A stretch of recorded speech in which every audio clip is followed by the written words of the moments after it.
8 weeks ago, I moved these pigs into one of 3 individual paddocks in this larger 5-acre field out here on our farm. 4 weeks ago, I made the second move and I overseeded the first paddock that they were in. And today I moved them into the third and final paddock. And yesterday I overseeded the second paddock just like I did the first one 4 weeks before. So what does the pasture look like 4 weeks later after it was seeded? Let's take a look. Before we do that, I want to explain a couple differences in this final paddock. In the first paddock that the pigs were in, there were a lot more leaves, and of course with leaves come acorns, pecans, and everything else in there. There was also a good bit of mulch hay that we had. In the second paddock, we had some leaves and some mulch hay as well. In this third paddock, there are maybe 150 to 200 bags of leaves and 1 or 2 bales of hay. However, fewer mulch materials in this paddock means that the soil improvement that we're doing in here is not quite as good as I would like. Now, I don't know if you can tell, but I did overseed this with ryegrass, and it is growing up. It's 2 or 3 inches tall. There's a little bit of ryegrass and stuff for the pigs to eat in this paddock, but there's not a whole lot of just true forage. There's also some fescue and some old summer grasses that the pigs are rooting in and still finding a good bit of feed value out of, and that's what I want them to root up. I do want them to help prep this paddock for planting in another 3 or 4 weeks. So what I've done is I've put about 900 pounds of feed for these pigs in this paddock. Interestingly enough, they were a little hungry initially because they haven't had grain in a day, but you can see that there are 5 or 6 of the 30-something pigs in this field that are around the feeder, but for the most part, they're more interested in foraging on the fresh grasses and the roots and that kind of thing. Yes, they can be, and pigs can be rough on the ground, but they can be used really, really well to help regenerate soils, to jumpstart soil life, and they can improve soil health if they're managed pretty well. I'm not real sure what I'll plant in this paddock when I move the pigs off of here.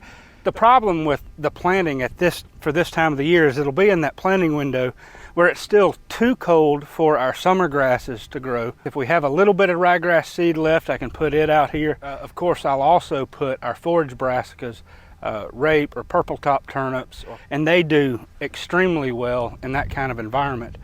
I may scatter a little bit of clover seed, but clover, it's a little bit late here to be planting clover in mid-March or so. Now let's go take a look at the first paddock that the pigs were in that we overseeded 4 weeks ago. And let's just take a look at what the Austrian winter peas, the ryegrass, the forage brassica, and the clover are doing right now.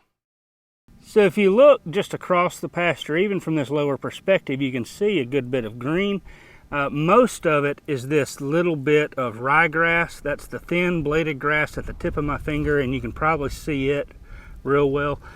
There is some fescue that was in this pasture. Mowing it and grazing it real close really helped the fescue come out a little bit more. It's still not nearly as good as a solid fescue stand. I mean, it's really, really poor, but there's much more fescue out here than there was last year. That one right there is Austrian winter pea. You can actually see the pea seed sitting on top of the ground where it was just overseeded. The pigs did not wind up stomping that one into the ground, but it germinated, and that's about the type of growth you can expect. 2 or 3 inches tall after about 3 or 4 weeks, and 50 and 60 degree weather mostly. But in my experience, come the end of March or 1st of April, those Austrian winter peas will actually be huge. They'll be blooming and they'll be covering the place up.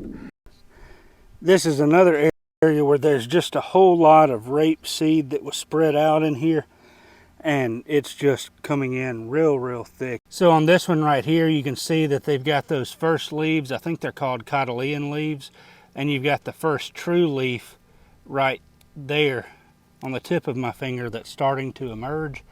And the rape will grow really quickly pretty soon as well. In this area of leaves though, it looks like there's not a whole lot there. Again, I'm colorblind, so greens and browns I don't see a whole lot. But right there, let me see if I can zoom in a little bit. There's some growing. There's some sprouting up right there, there, there, there, and there, and there. So the Austrian winter peas are growing up in these piles of leaves. Likewise, in these piles of hay, there's a little bit of winter pea. There's a little bit of winter pea about 10 inches away from it. If you look a couple feet over, there's a little piece there. There's some there, but again, as the hay starts to get thicker, there's not much growing up. You can see 2 things of winter peas growing right there as well.